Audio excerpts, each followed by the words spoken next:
Hello! My mom and I just finished watching season 1 of Victoria, so I thought today I'd talk about it. This was an 8-episode series that aired in the United States on Masterpiece Theatre earlier this year, and sometime last year in the UK.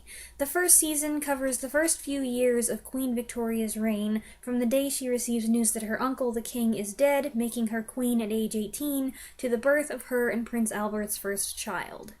I was a little doubtful going into this one because months before it came out over here, I was aware of some harsh criticism it received for a little bit of artistic license it took, especially in one aspect, which I'll get to. Now, I don't consider myself an expert on Queen Victoria, but I have seen a couple of movies about this period of her life. Victoria and Albert, the 2001 miniseries starring Victoria Hamilton and Jonathan Firth, and The Young Victoria, the 2009 film starring Emily Blunt and Rupert Friend. So, confusion over the complicated royal family tree aside, I think I'm somewhat familiar with the main events of her early reign.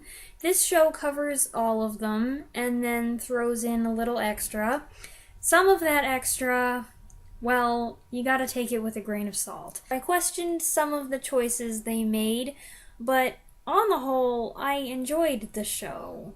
I thought Jenna Coleman did a fine job as Victoria. She transitions well from the cloistered, childish girl to a capable young woman with a couple years' experience under her belt, and they don't hold back when showing both the strengths and weaknesses of Victoria's character. I wasn't aware that Queen Victoria was considered a remarkably short person, but considering how many short jokes there are, I just had to look it up. Queen Victoria was 5 feet even, and Jenna Coleman is 5'2". I don't think that's that short. As for that controversial bit of artistic license, this show's first half gives a lot of prominence to the close relationship between Victoria and Lord Melbourne, who was Prime Minister at the time of her ascension to the throne, who became her most trusted friend and advisor until her marriage to Albert. Her dependence on and friendship with Melbourne is historical fact, but the relationship between them here is much warmer, especially on her side, and at one point she kinda sorta tracks him down to his home and proposes to him.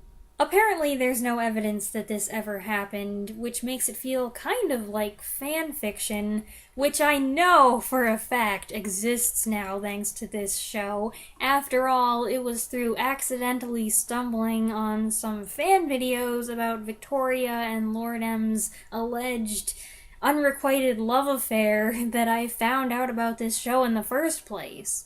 I remember that in the 2001 miniseries, Lord Melbourne was played by Nigel Hawthorne, who was more age-appropriate and not romantic at all. But in this one, he's played by Rufus Sewell, who is at his most attractive. He's younger than Melbourne was at the time and is given abundant screen time with Jenna Coleman, with whom he has very good chemistry.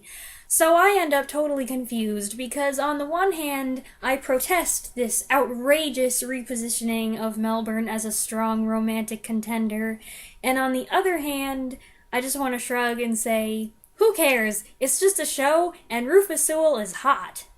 Stinks for poor Prince Albert, though, having such a tough act to follow. I don't know if the fault lies with actor Tom Hughes or with the writers, but Albert comes across as a little creepy at first. He's supposed to be serious-minded and intense, but I think they went overboard. Fortunately, I did warm up to him in later episodes when he lightens up a little and comes into his own. Speaking of things that put me off at first, there's a considerable amount of subplot allotted to Victoria's household staff. This is the same kind of upstairs-downstairs drama that was so popular with Downton Abbey. To be honest, I spent a good deal of time not caring about these characters and their little squabbles, but I did warm up to them in the last couple episodes, as I did with several other characters like Prince Albert and Sir Robert Peel. I think that's another of the show's strengths, that its characters tend to be more complex than just, this is a good guy, this is a bad guy. First impressions of certain characters end up being challenged and mixed up in a way I find consistent with real life. So while there are some things I found fault with, I did enjoy the lavish production, the story, and many of the performances. It had quite a few moments that made us laugh, and overall it was entertaining, even if it did take liberties with the truth here and there.